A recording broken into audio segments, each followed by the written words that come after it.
देखी भैया यह सुतावनपुर गांव के नजारा और इ गांव में हमेशा कोनो न कोनो घटना घटत रहेला। तो आज हमनी के ई देखे के बा कि आज इ गांव में कौन घटना घटता। तो जुड़ रही, बन रही और लागे रही।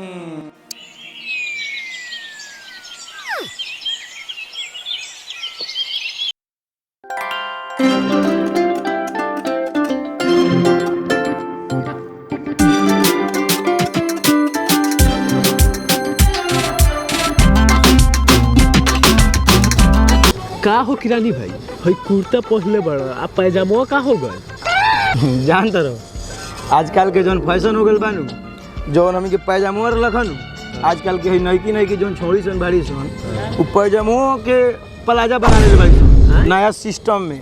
ये सब बात के छोड़ी किरानी भाई, सुने में आवता कि आजकल सरपंच जी वो मठ धइले बा का? जवानिये में उनका माल छोड़ देला, वही से मठ ढो लेला। हां दादा ए महाराज ऐसे बात बा का? आवत रहन तो बताइयन। ओम हरि हरि नमो, ओम हरि हरि नमो, ओम हरि हरि नमो, ओम हरि हरि नमो। ए भैया का सुखले मुंह बा का खैलिया दो ना बड़ा का हाल बा जजमान? ए ठीक बा बाबा, राम राम बाबा। जय श्री राम, जय श्री राम। तो अब बाबा सुनाई ना आजकल के समाचार के कटता का कहीं जजमान, रोलों में पता होइले होई कि हमारे संग का घटना घटल। अब बताई वो स्थिति में केंगा क्वाटी हमनी के। उ सब छोड़ी बाबा, पहले ही खैनी खाई आ दिमाग फ्रेश करी। ला भैया तू हो काहे न बतियात रहो? ये का नहीं न बतिया तो मुंह में हुरला, माने मुंह में धला। वही ना कह सीधा कि मुंह में हुरला, कहत रह हुरला। ठीक बा बाबा, बात उ तो पुरानका बात बा, खत्म करी, नयका बात खोजी। अब रउर जौन समस्या बा, ई जौन 50 साल से चलल आवल बा, उ समस्या के दूर करेला हमके दोनों भाई मिल के रउर व्यवस्था आगे हो गइल बा। आ एकदम रोड से अपना पूरा करेम सो। जोबनपुर में पान खइया, ढोड़ीपुर में नसता, आवो राजा मारो न तो कोट जाई रसता, आवो मारो दम दम जाता रो तू तो लंदन। क्या भैया लाल खानी मुंह बना के झाट खानी काहे सुतल बड़ा? बोल ना, तोरा क्या चाहिए? कुरकुरा बा बस लो एगो। दे तनी।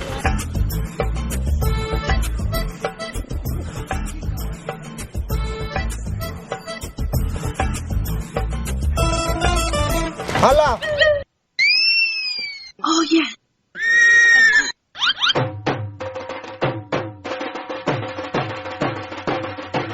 ए मुरारी, इस साला कहाँ से चला? कुछो ना साला गद्दारी करता रे का? ये दोस्ती के नतीजा का नहीं खेन कुछो। दोस्ती के ही नतीजा ना बन। ठीक बा, या हमरो कुरकुरा तू हमरा खेले बड़े कहियो आखिर कहिया खेले बड़े आखिर में एकरा मतलब नहीं खे। ठीक बा, आज के बाद से हमरा तोरा में अंदर कोनो ए जो न भाग जो भाग ना तोरा मंगरू भाई, हमनी के जौन किस्मत लिखल बा नु उ गधा के लाड़ से लिखल बा। हाँ, ये गधा के लाड़ के लोग माला बना के पूरा गांव के लोग पहन ले बा। अच्छा कुरकुरा तो ना खिलक ह, चल तनी के न छा देख के आराम से बैठे में आराम करेम, ओकरा बाद में वो साले के हिसाब करेम।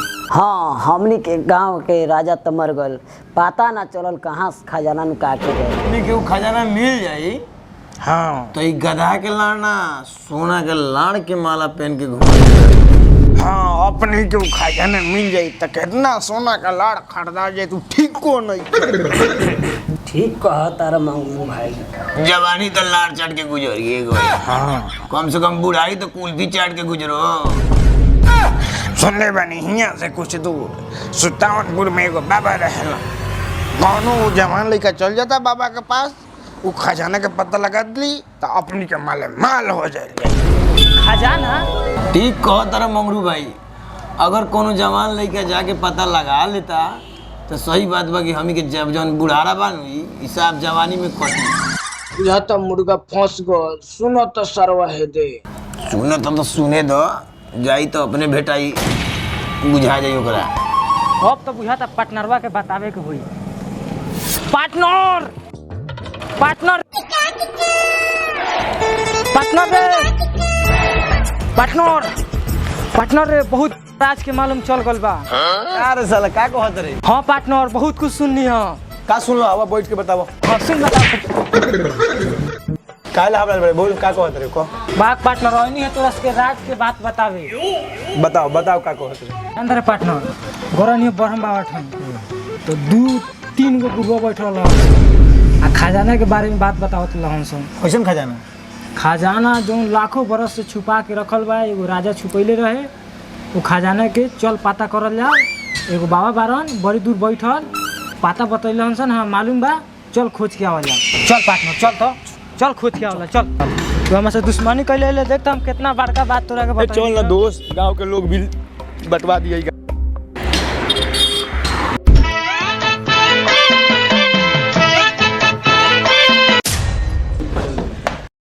पार्टनर हाँ अब तो सुबह से शाम हो गई हाँ गोड़ भी दुखा रहल बा हाँ अब हमरा से ना चलल जाई तू पहले हियां बैठ के बतियो ओकरा बाद कोनो बात होई बैठ पार्टनर तू हमरा के एगो ई बात बता कि कौन साला बहन चोदवा बुढ़वा रलक हो जोन तोरा के ई पता बतैलक लागत त सोना के गुली के चक्कर में झींगा के झाटो ना भेटाई पार्टनर तू टेंशन मत ले भाई ठीक बा चल तनी प्यास लागल बा तनी से पानी पियल जा आराम करल जा हम कहीं ना जाम हम चल ना हम एजे सुते चल पार्टनर चल तोरा चक्कर में हम 3 दिन से भटकतनी एक पार्टनर हमके 3 दिन से भटकतनी सन अगर सुन तोरा अगर एक बार तोरा खजाना के बारे में पता लाग जाई तो करोड़ों के माल बा सफा राज कर रही राज खाली लब रही बोलते रहे 3 दिन देख पार्टनर अच्छा तू एक बात बताओ अगर तोरा खजाना मिले तो सबसे पहले तू का कर खजाना मिले न जितना हमरा घर में खिड़की बा सब खिड़की पे 1 गो रस्सी छत पे 10 गो रस्सी द्वार पे 5 गो रस्सी जेने जन तेने रस्सी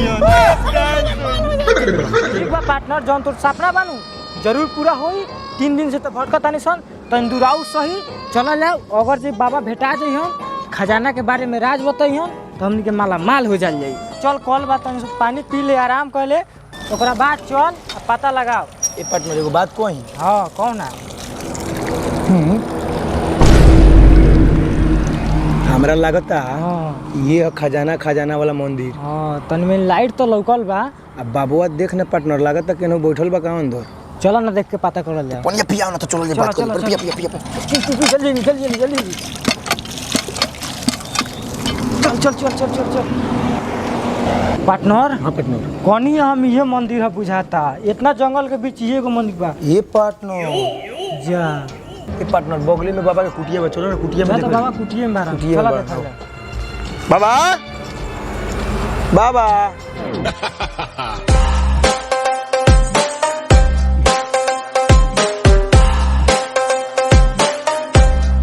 पार्टनर हां पार्टनर बाबा तो भेटा गइलन हां पार्टनर यही बाबा हम बाबा के पता लगावल जाओ हे पार्टनर हाँ बाबा लिंग में बाण के नींद बिहार तो बाबा नींद में बारा हमरा लगा था लिंग में बाण ना नींद में बारन देख ना एगो हाथवा से बुझाता जे फोकस मारत रहन को के एगो हाथवा नीचे में हम करे बाबा तोरा के पसंद नु कइले बारा तू हमरा के ओमे के समझ ले बड़े हम ओमे के लेके ना है तू पार्टनर केमे के हइस देख पार्टनर जेंगे कोरिया कपड़ा में दाग ना लग सकता नहीं और उजर कपड़ा में दाग लग जाला तो समझ के हम कोरिया कपड़ा बनी हमरा में दाग कबो ना लगी भैंसी के कोरिया रहेला केतनो करे के पाउडर लगा देबे तो कोरिया रहे हम जात नहीं पार्टनर तू रह पार्टनर काय खिसत रे मजाक नु कहनी है तोरा से। मजाक कइली हाँ। मजाक कइलो तू काला मरले हरे साला तू नहीं ना ए पार्टनर मजाक नु कोई नहीं हां ना पार्टनर नानू खिसिया के पार्टनर आखिर तो दोनों जगह एक जगह रह के तू मजाक करते रहे तो तोरा दुख नहीं के वो हमरा वो तो तोरा दुख पा पार्टनर ये नु कहा जाला दोस्ती और रह जाइए एक जगह खा जाइए हमारा बोल जाइए ढेर हंसी मजाक हो गल चल बाबा के जगह वाल जाओ ना तो बड़ी दिक्कत हो हां बहुत दिक्कत हो जाई खुद हेने से तू हेने बाबा? से खुद हेने ए बाबा बाबा बाबा प्रणाम प्रणाम कहाँ रे चलवा इतना तो कहाँ घूमता सर तूने की आदत ठीक नहीं लागल बाबा समस्या के समझी हमी के बड़ा दूर से आयल बनी सन 3 रात 3 दिन से घूमता नहीं सन बहुत परेशानी में बहुत परेशानी में बानी सन रुआ से का बड़ा कहे राज जाने ला बोले आलबानी से हमने के जी बाबा रुआ सही समझनी हो जो रुआ पास खजाना के पता बानू बाबा वो बता दी रुआ के 50% दे देम बाबा मैंने हमरा का अंडा के छिलका समझ ले बाड़ी का हां आई दैया तोरा 50% में बिकल लग लोग बता हां बाबा बाबा खिसियाई मत रो 75 ले ले हमनी के 25 में दोनों भाई बांट ले ए चला अगर खजाना के हमारा लालच रहित ना तो हम हई कुटिया में ना रहती समझ ल हाँ बाबा हमनी खजाना के बारे में पता बता दी हमनी के बड़ी गरीब आदमी बानी सन वो तो बात ठीक बा लेकिन रात में हमारे यादाश्त काम ना करेला। आज रात तहरा के रुके के पड़ी, बिहान सवेरे हम तोहनी के बता दें। पटना है ना। जब भी बाबा के पता बा कि हमारा यादाश्त चल गेल बा तो खजाना के बारे में पता ना हुई जरूर हुई है। सब ढोंगी बा ढोंगी। सियो मत चल 3 दिन से तो भटकते बानी सन। आज रात रुक जा, सुबह में तो बाबा कहला का पता बता देम खजाना के। सुबह में खजाना लेके चल देवल। का खुश करवाना चला। ए बाबा ना कुछ हमें के बतिया तो नहीं है संजय रहेला बाबा कहत रहन। ज्यादा माथा पे मत करा लोगन, चुपचाप सुता लोगन, ऐसे भी कुछ मिली उली ना तोहनी के बेरा समझ लो लोगन। काय बाबा रुआदा सही में खत्म बा। अभियान के बाद सब बात बिहान पता चली, अभियान ने बताया। चलो सुता लोगन। ढोंगी बाबा बुझाता है। तो चला 3 दिन से तो भटकते बानी सन।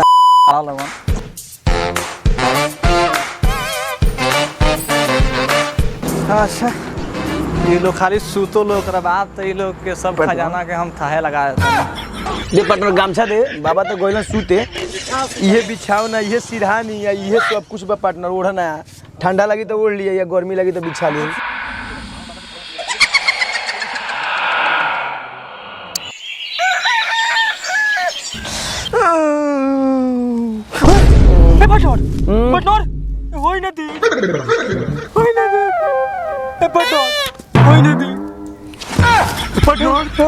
और बाप रे बाप पार्टनर रे पार्टनर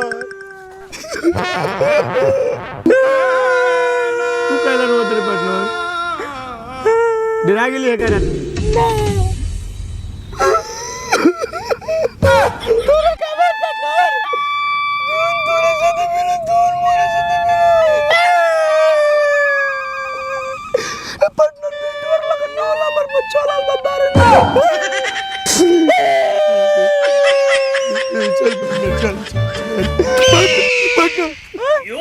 देख पार्टनर ये तो बाबू नक्शा छोड़ ले बका। पार्टनर ये तो लागत है इज्जत गोइल तो गोई खजाना ये का देख रूप देखे दे पार्टनर। ई चिट्ठी पढ़ के तोहनी के चिहा लोगन मत।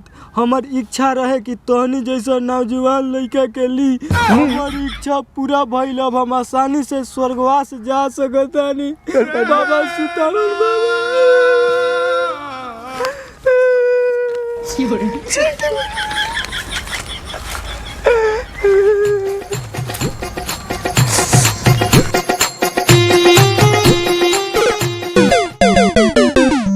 तो हेलो गाइस, वीडियो कैसा लगा? वीडियो अच्छा लगा हो तो एक प्यारा सा लाइक, एक कमेंट और दोस्तों में शेयर कीजिए।